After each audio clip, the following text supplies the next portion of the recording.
Pernahkah kalian menyadari berapa banyak jumlah plastik sekali pakai yang kita gunakan setiap harinya? Mulai dari tas belanja plastik, sedotan plastik, kemasan makanan dan minuman, serta masih banyak lagi produk berbahan dasar plastik yang lainnya. Lalu, kemanakah semua sampah plastik yang kita gunakan itu berakhir?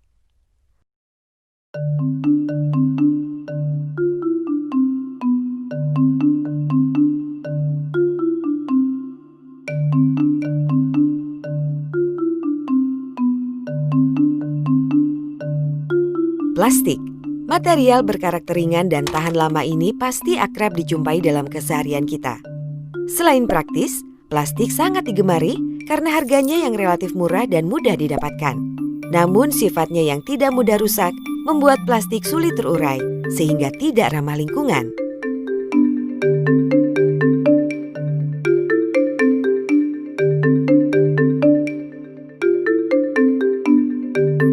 Sebagian plastik berasal dari material alami, seperti minyak bumi dan karet yang dimodifikasi secara kimia. Dengan mengurangi pemakaian tas plastik, berarti kita juga mengurangi konsumsi bahan bakar minyak yang merupakan salah satu sumber energi non-renewable.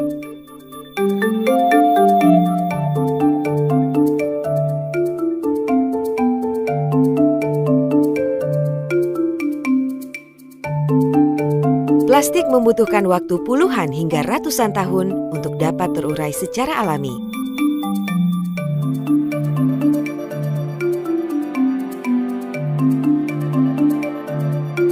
Namun meskipun telah hancur dan terurai, plastik tidak akan benar-benar hilang.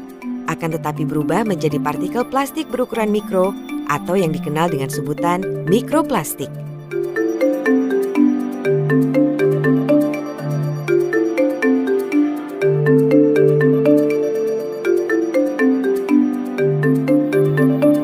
Bisofenol A atau BPA dan phthalates atau DEHP merupakan zat yang terkandung di dalam plastik.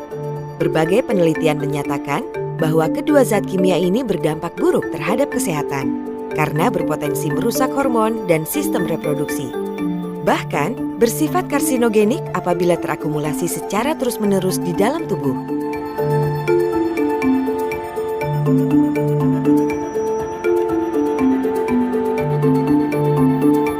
Dengan meningkatnya produksi plastik global, jumlah plastik yang terbuang ke laut juga akan jauh lebih besar.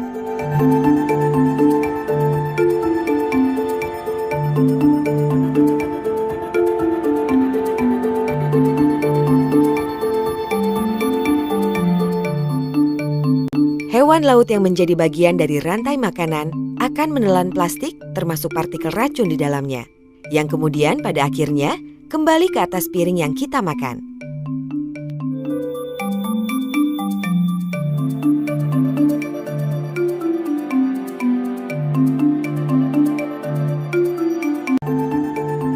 Untuk mengatasi permasalahan tersebut, kami perwakilan mahasiswa Universitas Muhammadiyah Jember memberikan gagasan bioplastik ramah lingkungan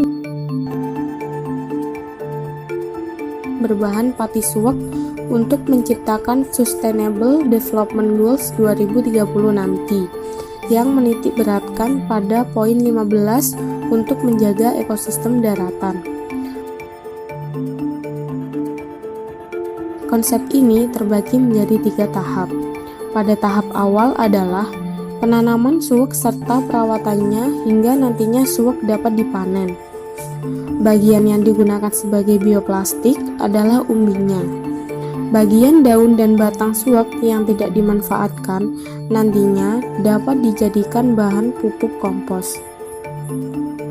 Pada tahapan kedua adalah pengelolaan umbi suwak sebagai bahan bioplastik dengan menjadikan suwak sebagai pati yang nantinya akan ditambahkan dengan gliserol dan kitosan, serta tambahan bahan lainnya untuk menjadikannya sebagai bioplastik ramah lingkungan.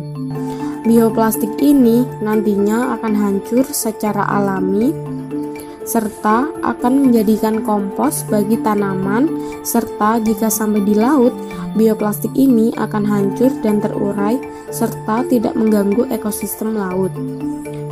Tahapan ketiga adalah bagian pemasaran.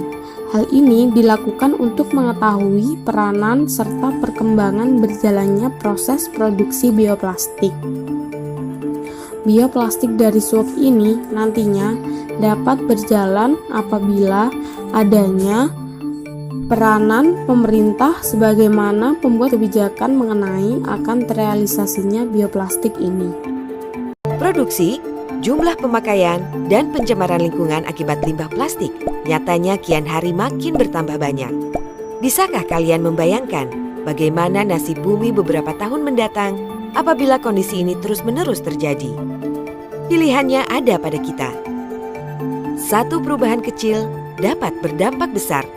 Maka, mulailah dari diri kita sendiri, mulai saat ini.